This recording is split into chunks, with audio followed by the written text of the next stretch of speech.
Okay, so the second talk is just to present some data really that we've collected over the last couple of years, 3 years, looking at patients and surgeons' explanations for when surgery doesn't go as well as it should do, really. I mean, just in line in terms of kind of different methodologies, when you do qualitative studies, and this is what this is based on, these are people's stories.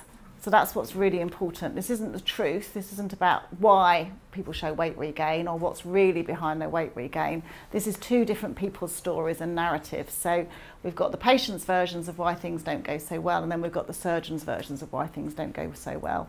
And that's what I think is interesting, not which one's true or which one's more accurate, is that these two groups of people have different accounts. That's all. And it's about putting those two together and saying, what on earth do you do with that and how do you make sense of that?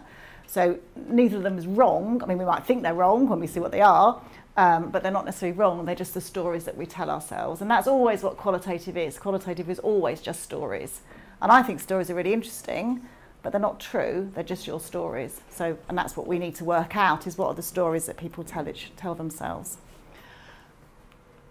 So you all know this. So surgery is the most successful thing that we have in terms of weight loss. And that's why I got involved in doing research in bariatric surgery all those years ago, really, because I'd done work on obesity management for such a long time and nobody was losing very much weight anywhere. So it was a bit kind of miserable, really. And then bariatric surgery came along and suddenly there was this thing which seemed to work. But obviously as time's gone on and the data comes out and we become more aware of what's happening longer term, then it's clear that not all patients lose the amount of weight that we'd expect them to, or they keep it off. And there is a whole literature on weight regain. And I'm not going to give you the data for that. It's a nightmare data. My God, if you think some of the psychological research is a nightmare data, trying to look at weight regain is a nightmare data because nobody measures it in the same way. So we don't really know what it is. But it happens, and it happens to a minority, but a kind of substantial minority of patients. So that was my question. What do people tell themselves as to why this actually happens? So let me talk you through the studies that we did. So first of all, we looked at the patient's perspective. So how do they make sense of it when it doesn't go so well? We've done qualitative studies looking at success and failure, and we've interviewed people up to 10 years post-surgery and looked at when it's been a success, when they've lost weight and kept it off, and when it hasn't been a success. So the success was associated, and this is their accounts, associated with them saying it took away their hunger. They felt that the hunger pangs had gone and they felt full up when they ate.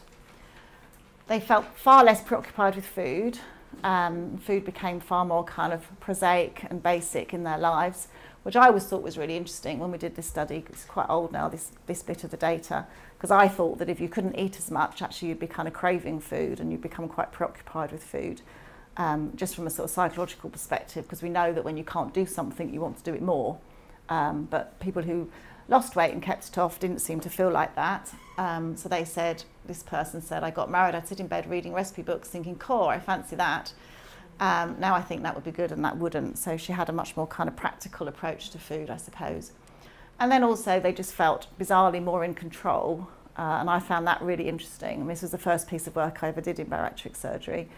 And again, my assumptions would be that if you limited the amount of food that people could eat, then they would crave food, and then also they'd feel really out of control because they weren't able to eat the kinds of foods that they wanted to eat. But actually they didn't. It was like handing over control. So people felt quite liberated, really, by handing over control to something that was actually restricting them. A bit like kind of, seatbelt laws or, stopping smoking bans. Sometimes it's quite liberating just not to be able to do something. I remember actually presenting this data years ago to a bunch of psychotherapists, and they got into this fabulously, I think it was psychoanalysts actually, and they were talking about how the surgery was like an inner controlling mother, and that it was kind of inside you and it was telling you what you could do and couldn't do, and actually some people felt quite liberated by that. Actually, the idea of having my mother inside me controlling my every move is slightly terrifying, it has to be said, and certainly wouldn't make me feel more in control at all, but maybe some people like that. Anyway, that's psychoanalysts for you. That's what they thought this was all about. Okay, so that was that. So what about failure? So what do patients say about failure? Well, they seem to have a kind of very split narrative, really. So part of it is just it's the operation's fault. I've just forgotten it. What's the classic comment that they say about surgeons? The operation was a success, but the patient died. Yeah, that. So they were basically saying, you know, that the operation didn't work. So it's a mystery. It still remains a mystery. I don't know why I didn't lose weight. The surgeons, they were flummoxed. They had no idea why I wasn't losing weight. I'm just one of those unlucky people. And the band is in there, but it's just not doing very much. So there was very much a sense that they'd had this thing done to them and it was a failure. And I guess their inner mother wasn't being like my mother, it was like being someone else's mother who wasn't really controlling enough, but they very much blamed the operation. But what they also did, from the studies that we did, was they also showed insight that, as well as perhaps the operation had gone wrong, many of the people that we spoke to blamed their own behaviour. So they were saying to us that it's something that I'm doing that has sabotaged the success of the operation. And they talked about cheating, and they felt like they could cheat the band or cheat the operation. And I just quite liked psychologically the idea of cheating, really, because it's kind of childlike and a bit naughty. And it's like, even though it's to yourself, you know, you're sabotaging your own operation, you're cheating yourself, or you're sort of being a bit naughty towards yourself. But that's the kind of language that they used. And they could cheat it by chewing food more frequently and getting more down. They also talked about grazing and finding ways of getting more and more food into them, really. So this person would buy a Chinese and then have it, just put it out and have it, and then just make sure they still managed to eat all of it. But they worked out how to have it in small pieces.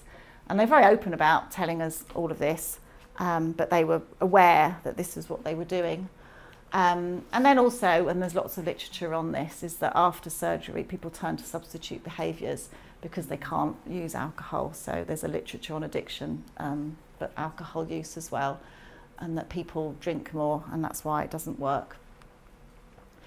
And then I guess the question is why? So why are they sabotaging it, or why are they cheating, or why are they behaving in these sorts of ways?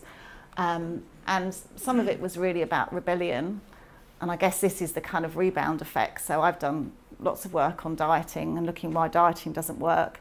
And if you try, I mean, you all know this, I'm so aware I'm preaching to the converted. I'm so sorry, I'm in the wrong room. But anyway, I'm here, I'm just going to carry on. So we all know that if you try not to do something, you do it more. It's the what the hell effect, or it's rebound effects, or paradoxical effects, really. And you rebel. So when your inner mother says don't do something, then you go and do it. When you say I'm not going to eat any biscuits, you just go biscuit, biscuit, biscuit, and then you eat loads of biscuits to rebel against it. And that's what they were doing, really. So they were getting cross with this thing, and they were deciding, right, I'm not going to do that, I'm just going to rebel, and I'm going to go against it. They also said that they just wanted the food that they could to feel satisfied, and some of the food that they were eating wasn't satisfying. So the custard stuff and cake and soft sponge that would go down easier and would be satisfying. But then also, I suppose the big thing is around emotional regulation, really. So if food has been your emotional support, and obviously we all know that food forms everyone's form of emotional regulation, really. I mean, not just people having bariatric surgery, but everybody uses food for comfort in some ways, or when they're bored, or you know, whatever's going on, people use food to treat. You can't help but use food to treat yourself, because that's the way we're brought up. And for these people, that's what they've done. So this person said, if you use food as your comfort, your security blanket, as your friend, then how do you deal with it when you can't use it anymore? There's no mechanism for me to show how I should deal with things apart from eating. And so slowly after the operation, then they turn back, or they carry on those ways of managing their emotions. So those are the patients, that's their narrative. So in part they're blaming the operation, they're looking for a kind of external problem that's not their fault. They're not necessarily taking responsibility for it, and they're a little bit thrown as to why the operation hasn't done it. But they do also have insight, so quite a lot of patients know what they're doing, and would give insight into the fact that there's something happening that they're doing themselves, either by using food as before or developing new unhealthy behaviours. So what I was then really interested to know was what these surgeons that we have worked with, what they also think, that is the explanation for weight regain, really, and what their narratives are. We did struggle to find surgeons, it has to be said, and we struggled to find women. So I was trying really hard to get women surgeons, and we struggled to do that, but we managed to get some surgeons on board to talk to us and find out what their narratives were as to why things didn't always go well. Eventually we found 10 surgeons who were willing to come forward, and so we interviewed them. We did a critical incident study, so rather than doing a kind of general, tell us about weight regain, we asked them to identify one patient and to focus on that patient when things hadn't happened well, and to talk us through what their explanations of that was. And the words we used, because obviously failure is a bit emotive, and weight regain is difficult to define, so we talked about suboptimal outcomes, and we got them to talk about a real case. So they had to choose one, think about it, and then talk us through it. And going back to Yitka's case, this was a student of mine who did this a couple of years ago, so she interviewed people for me. So you can do small-scale research, which is quite interesting. And what they came up with was 3 themes that I talk you through as to why they felt some patients didn't do as well as they could. But I think it's probably the same as the patients. It's all really about who's to blame, who's the responsibility for it, and where does that responsibility sit. So they talked about challenges to success, ideal world solutions, and then a real world compromise. So it was a kind of, gap between blue sky stuff and what actually really happens. For challenges to success, the surgeons talked a lot about patients not, lying to them a little bit, and not disclosing their histories, wanting to have surgery, and so therefore not necessarily being honest as to what their histories were or what the problems were. They felt that they didn't know what the histories were, they felt there was non-disclosure, and then also they felt that they didn't do what they were supposed to do afterwards. The patients were non-adherent. And so this person said many patients do suffer reactions because of an underlying psychological trait or history that colours their expectations and coping mechanisms, and they just felt they couldn't really cope with, deal with that, manage with that, because it was there already, really. They talked about ideal world solutions. I think of the surgeons that we talked to, they were talking to my student who was a psychologist, knowing that I was running the study and I'm a psychologist, so they did say, wouldn't it be lovely if everyone could have psychological support? So I suspect that was slightly biased. But they talked about wanting more time, better resources, and needing more skills. So the surgeons also felt that they were a bit out of their depth when it was to dealing with patients that were showing weight regain and suboptimal outcomes, because they didn't really have the skills to deal with it. So this person said, perhaps everyone in an ideal world received treatment from a psychologist 3 months post-surgery after that initial hit, just to see how they're getting on, intervene at that point if any problems develop. And that's what they were sort of saying would be lovely if that could happen. But then they also talked about just having to get on with it and living in a kind of real world compromise, really. So having to make do with the knowledge that they had about the patient, and also I think just accepting that there would be risk. And I think feeling that it's just better to operate than not operate in pretty much all cases, because it probably will work. So this one said, part of me does believe that we just have to deal with everyone and then pick up the pieces after for those who need it. That's one strategy, isn't it? When you've got so many patients to deal with and you know some of them are probably going to be okay. So the idea really that in the real world, you just carry on operating and hopefully most of them will be all right, and it's a kind of risk that you have to take. And then if you look at what they said about responsibility, they use really, really interesting words. I mean, won't go into it in too much depth, but the language that they used was about patient choice, and that's a big debatable issue, isn't it? People making choices to have an operation like this, and have they really made a choice to have the operation knowing what it's going to be like, but also are they making a choice to overeat? Are they making a choice to sabotage the surgery? Are they making a choice to cheat or to graze? So it was felt that they were choosing to do these things. They did also talk about lying, and trying to get, we were talking earlier about what the contraindications are. How do you know those contraindications? You mostly know them by asking somebody. And if you ask somebody and they know that's what you're looking for and then they want the surgery, then are they going to actually tell you? And how honest are patients going to be? Years and years ago, when I started working in this area, I used to, Simon Kopak, endocrinologist from, do you know him? I used to sit with him and watch his patients. Probably shouldn't say this on camera. He said to me, some patients cry a little bit, but they don't cry too much. If they cry too much, they don't get it, and they don't cry at all, they don't get it. So they know just to cry just a little bit in the middle. Delete that from the recording, otherwise he'll never speak to me again. But I thought that's probably the case for what, you know, that's what you're dealing with, isn't it? You're trying to, somebody wants to have something, you're the gatekeepers to it, you're giving them access to it, they desperately want it. Maybe it's their choice to take that risk, I don't know, but that's what they were saying. They talk about hiding the truth, or they talk about sabotage. So if someone, even if we'd asked this lady about a mental health issue, I think she would have said no, because, you know, she's not somebody who would tell the truth. I struggle to think what else we could have done. So they're very much blaming the patient in terms of responsibility. Also, they do also see patients as being a victim, so they don't just see them as being actively to blame for it going wrong. They also think that they've got stuff which is just, you know, huge complex histories and things. They have no control over their behaviour. They've got so many issues that really they can't have any choice about it going wrong.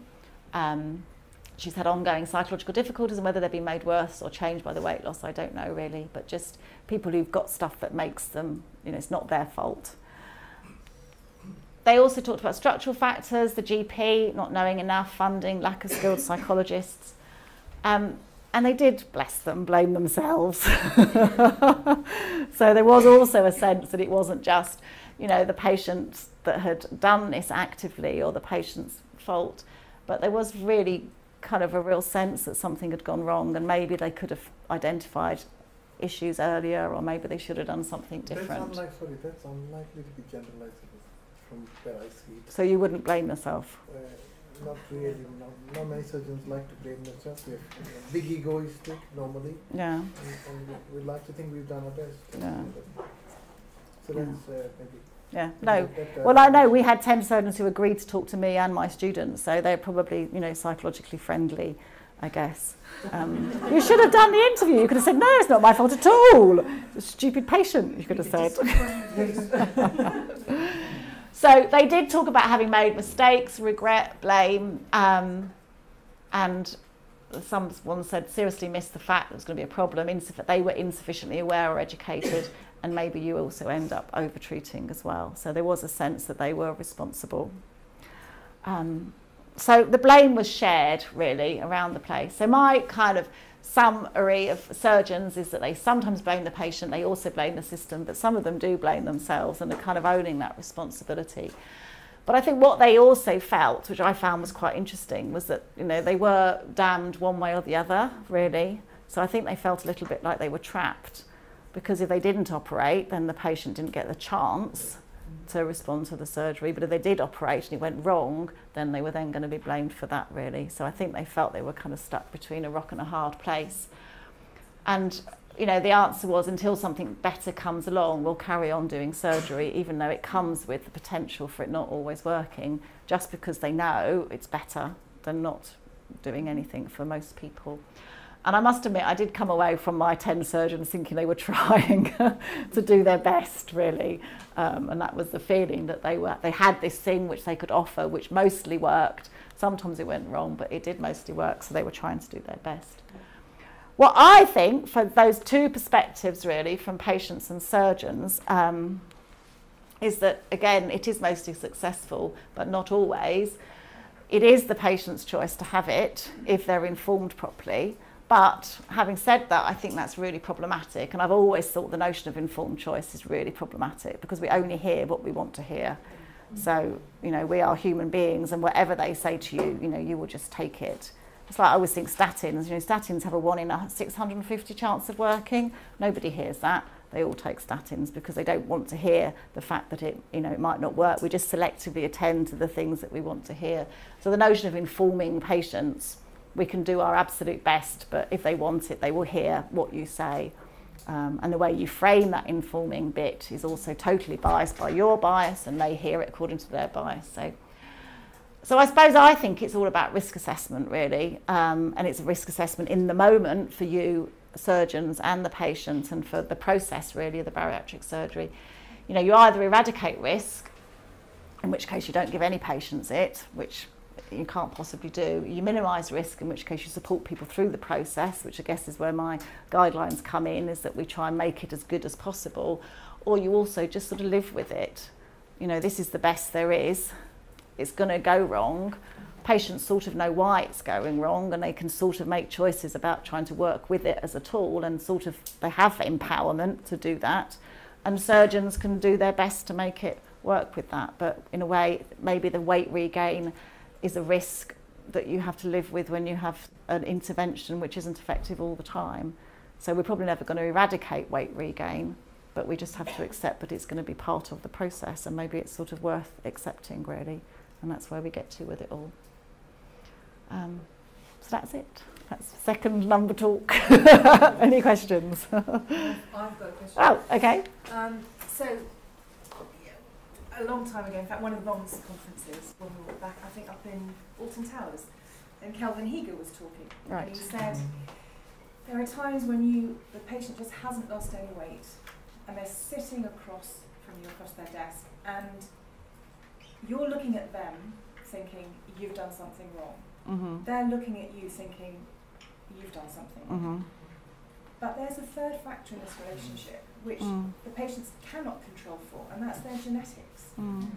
So there are some studies going on at a central London teaching hospital who've been invited to take part, and it's to look at the patients who have failed to lose weight adequately, and then sending them off for genetic studies. But it's interesting that, okay, 10 surgeons is a relatively small sample size, but of all of the things that they mentioned, genetics wasn't one of them. I suppose, you know, my reading, well, anyway, I'm not a big fan of the genetic data, to be honest with you, because the evidence of the genetics of obesity is not great evidence in the first instance, and even if genetics expresses itself, it expresses itself through, you have to still get food into you. Yep. So it has to express itself through behaviour. Well, for some patients, a sleeve might be better. Yeah. For others, a bypass. Yeah. So we tend to use a family history. So if someone in their family has had a good outcome with a particular operation, the chances are that person's also going to have a similar outcome. See, Is that genetics or? They talk, this is new now, I don't know how new it is now. They talk of epigenetics because they don't want to face up to the fact that it was either genetics or environment. It's actually shown that in the DNA you can replace those faulty genes if you want to. It's shown in bacteria and stuff. Right? So essentially, that what epigenetics is like a misnomer, because they don't want to let go of the fact that genetics play a smaller part than what we think they can be avoided. It also can be quite comforting, I suppose, because well, I think that's the story. Exactly, it's a story. Yeah. So that's exactly what I think. I think epigenetics is another narrative, which is great. If people want to have a narrative that helps them live in that middle space between blame, that's fine. Or guilt. Yeah, or in guilt. No, exactly. Yeah, that's right. Blame and guilt is terrible. So call it epigenetics, really. But, you know, I suppose I don't think if that's the way forward, that helps people tell their stories. But I'm not sure how that expresses itself, apart from just through behaviour, really. But anyway, that's a whole other debate. Okay. Any other questions? Yes. Obviously, having spoken to a lot of patients and finding out their perspectives, do you think there is much to be gained from patients who are considering surgery, maybe at a pre-op phase, speaking to other patients about it? Because obviously we know that we can give them all the advice under the sun, and they don't often take things in, particularly around body image and loose skin, and thinking that surgery is going to fix all of their problems. Actually, if you could sort of, something we're thinking about at the moment, select some patients who are maybe more sensible, a bit more holistic, to actually give a bit of a rounded opinion, do you think that would be better received?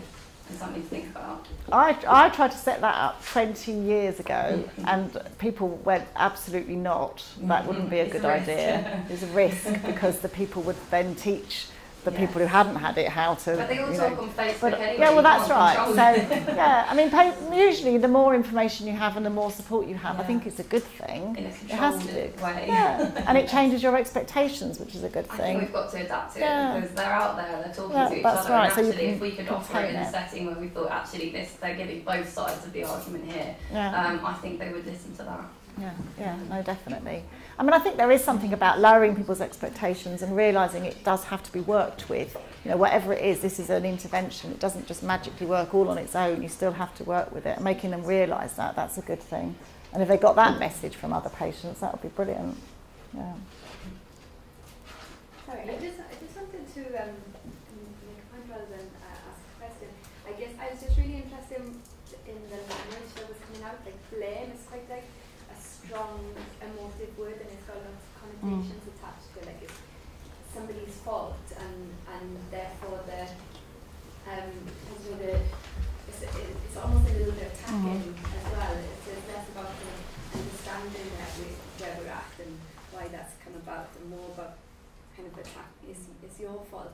I'm just interested, did that come up in the narratives with both the patients and the surgeons, or whether patients blame themselves? Yeah, I think more specifically that kind of the wording was that what was coming out in the way that they talked about it, like that kind of like almost attacking, blame it's you or it's me. I think it's a sort of ownership as well, isn't it? For the patients, is I've done this. You know, this is what I'm doing, and I'm choosing to do it because of all these reasons. I don't think the patient said I blame myself. Yeah, okay. But I'm not sure whether you would say I blamed yourself. You'd say it was my fault, or I did this, or you know, it was my choice, or this is why I did it.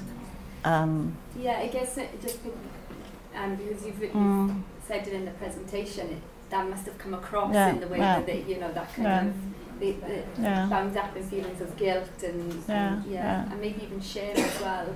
And just how powerful those emotions are, and keep people stuck actually. You're less in a position of understanding why and being able to move forward, but more in a stuck position of, oh, it's your fault, it's my fault. And, But there is that dichotomy, isn't there? And I think, you know, if you look at doctor-patient consultations, even around weight loss, not regardless of bariatric surgery, there is a sense of, you know, no, you do it, no, I do it, and they're looking across the table exactly like you said, saying, you know, you solve this, no, I want you to solve this. And there is a sort of, that's why, you know, patients go to the doctor to get a solution, and then doctors are having patients come to them when they're saying, no, this is not actually down to me, this is down to you. So there is that pushing it backwards and forwards, yes. Can I just say, I don't so much guilt, but I think there's this overlap. The word I'd probably use is failure. Because I think that for a lot of patients, they've done every diet on earth, and then they've lost 3 stones and regained 5, you know, the usual sort of story. So everything they've done, they may have had an element of success, but it failed. You know, and now, particularly people in the private sector, they've spent money that maybe their partner doesn't approve of, because it could have gone on a car or something, or it's money that I really should have spent on the kids, but I spent it on me, and I failed again. You know, this money could have gone on everybody else, and I failed. And I think that's a bigger deal than guilt in many ways, because they just feel, well, it is guilt, but it's a different kind of guilt. Like it's not guilt towards I've let myself and the clinician down. My family I've let down because it's money that should really have gone on them. I think that's a harder thing to manage with patients, really. And because of some of the mixed messages that they get in the media, a lot of people are sold, for want of a better expression, they're sold weight loss surgery as, you know, it'll be all this weight, it'll be lost for good, it's going to be easy, anything you like, the weight's going to drop off. And we don't tell them that, but that's still a message they get in advertising, and they so want to believe it. I think that's a bigger worry. We have to manage it in many ways. And I think the process of opting for bariatric surgery also comes with guilt. Even the very first thing that you've got this, you know, you've had to resort to this, and it's sort of seen as cheating, isn't it? That you've cheated by, you know, you lost. I mean, lots of people keep it quiet. I've lost weight by having this done to me because I failed at doing it myself, and then I feel guilty about having opted to do it. But there's the language. I mean, it's just, you know, the language of blame versus responsibility, or, you know, how you become a victim versus, you know, you have no blame, therefore you become a victim, but actually you want to empower people to make choices, and then you say it's your choice, and that comes with blame because you haven't made the right choices. And it's how you do that, isn't it? How you get people to have responsibility without then following on that with guilt and blame when it doesn't go right. I think that's a really hard call, really. Yeah. I'm curious, I appreciate you didn't set it up longitudinally, but did you notice any changes in patients' beliefs based on how post-operative they are? Did it sort of, were they more blaming initially? And then What, when it hadn't worked? yeah. Yeah, I don't know if I can answer that. I can't really remember. Yeah, I can have a look at the paper. I'd imagine as time goes on, you feel more rubbish about yourself, don't you? Would be quite interesting. Yeah, yeah, no, that's right. Yeah, Jean, just one comment, and perhaps then your views. So this study is a few years old. The first one is, Yeah, the success one is, yeah. and then I did the failure with patients, and then the surgeons one was a couple of years ago, yeah. So we are now in an era of revision bariatric surgery. Mm-hmm. I mean, yeah, we do understand the blame game here, blame the operation or blame the patient. But the patients are still coming back, they want more surgery. And we as surgeons are still offering them, you know, another procedure. So what are your views? I mean, perhaps doing another study and looking at you know, how to address you know, this blame game in revision bariatric surgery as well.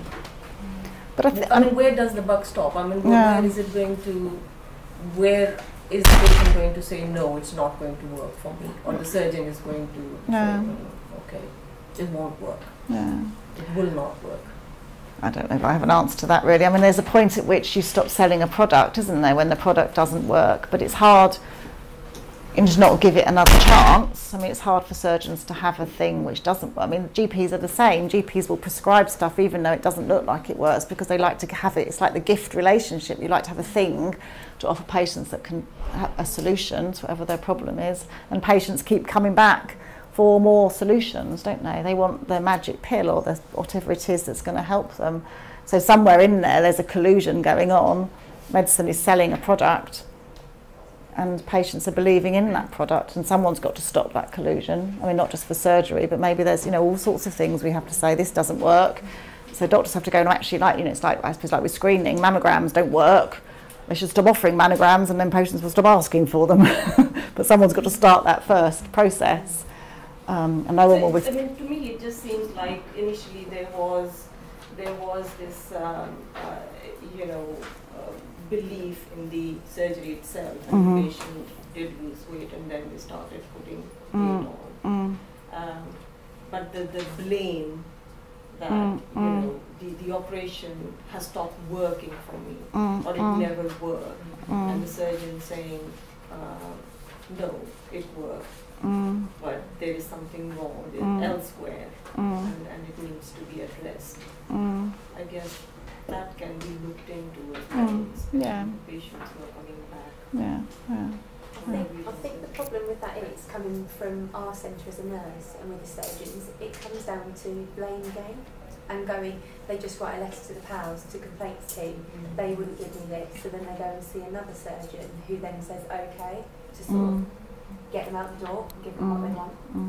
And is it the same surgeon in the same, or a different surgeon within the same trust? Yeah, sometimes they sort of, there's a bit of a disagreement that you might see, whereas if you spoke about it with it is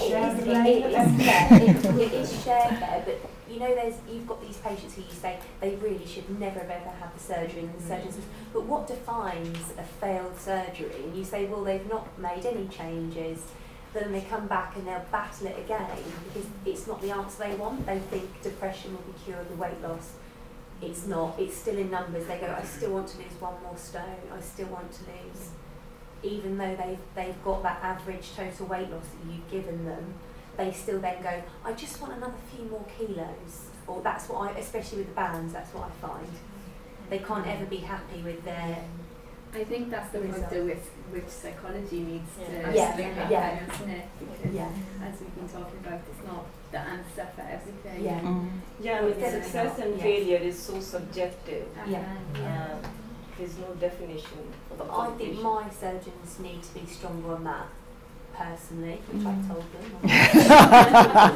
Because it comes down to a powers complaint, and it just seems so unfair. Or like you said on Facebook, they then say, oh, but my friend had this, but they don't know actually what their friend had in terms of comorbidities, what their issue was, why they were expedited, or So you think the surgeon should say enough? Yeah, I should say enough. Because they listen to us, or as nurses, I don't know if the same with dietitians or psychologists, they tend to say, what would you do? And you'd say, I wouldn't do it anymore. I'm an advocate. I say, this is what I'll do, this is what I wouldn't do. Okay. And if it takes 20 minutes over their session, it takes 20 minutes. You get them on board. So if so, in 2 years' time in Dubai, the consensus was when they come in with weight regain, they go through 6 months of psychology, dietetic assessment and everything else, before we even look at whether it's anatomically. Yeah, that would be nice. And then, if they do, then we do a CT score to check if there's big pouch or anything like that could potentially explain things, but not in the first 6 months. Because of the fact that there must have been reasons, well, there are reasons because they reached there anyway in the first place, and on top of that, they've not taken the chance of the tool they've had. Like we tell them in our education session, which is carried out by our specialist nurse, that they work with this thing. This thing is a tool that they work with.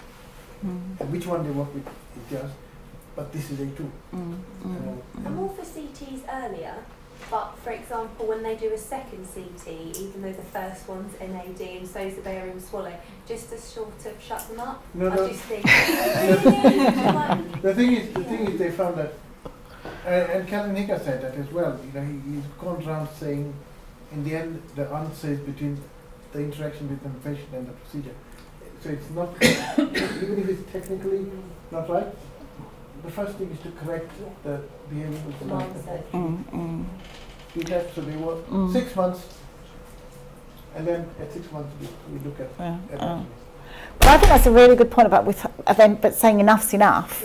You know, at what point do you say it's not going to work for you? That's it, you're finished. Because I mean, all doctors find that impossible anyway, don't they? When I sat in with GPs, patients have gone away with all sorts of rubbish prescriptions just because doctors. I saw someone prescribe moisturiser just so that the patient went away with a thing, because they just wanted to give them something. They just wanted them out of the room, but with a thing. I said, "What was that?" It was just moisturiser. But they couldn't say, "I have nothing for you." I have nothing for you. And that's what, that's medical school for you, really, isn't it? You have a thing you want to give them, your thing is surgery, and, some GPs just have moisturiser, but, patients' expectations. Yeah, it's patients, it is, And they expect to get something. Yeah. But to say I've got nothing is hard, isn't not it? Be a good doctor. No, that's right. I think as well, we just need to remember to have compassion for those patients, because you imagine all that shame and all that guilt that they're carrying.